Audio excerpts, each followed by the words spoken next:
You have a coffee at the nurse's station, you put it down, and then all of a sudden someone is like, hey, the Joint Commission is coming by. Watch out for JCAHO.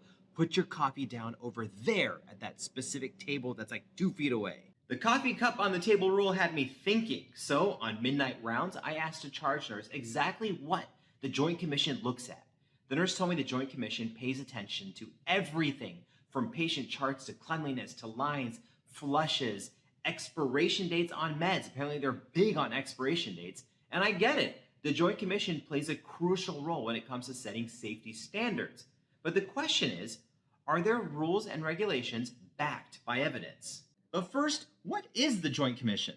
They're a nonprofit that provides accreditation for healthcare institutions and sets safety standards. In order to get their gold seal of approval, a healthcare facility needs to have an on-site visit by one of the 1,000 people who works in their surveyor force. They provide accreditation for hospitals, nursing care, home care, behavioral health care, and ambulatory care centers, and labs. Accreditation is technically optional, but institutions that have their badge of approval are eligible for federal reimbursement from CMS. Also, it doesn't look too great if a healthcare institution isn't accredited. So naturally, hospitals spend a lot of time and money to fulfill all their requirements.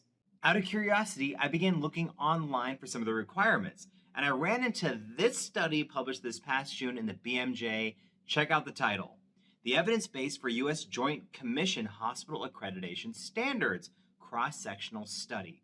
But the press release had an even catchier title. Hospitals bound to patient safety rules that aren't all backed by evidence.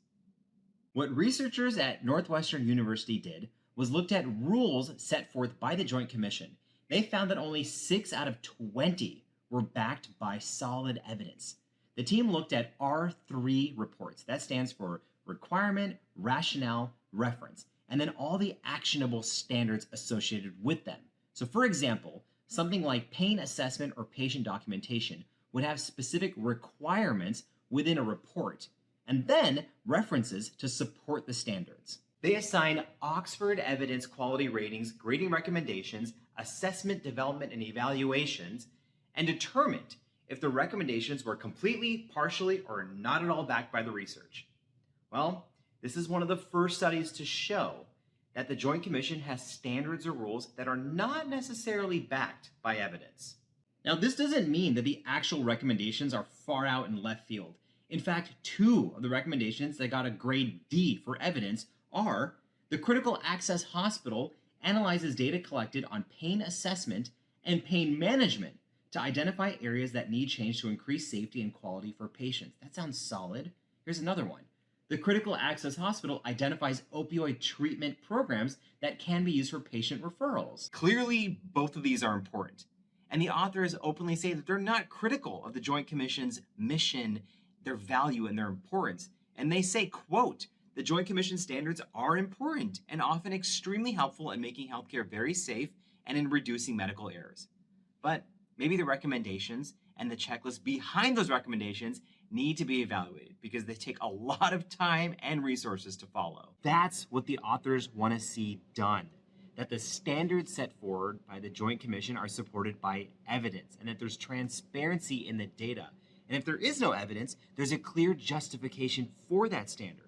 Also, the authors suggest that some standards could be on a weighted scale rather than all or nothing. I agree with that transparency part. It is surprisingly difficult to look up the specific requirements for new standards or the checklist.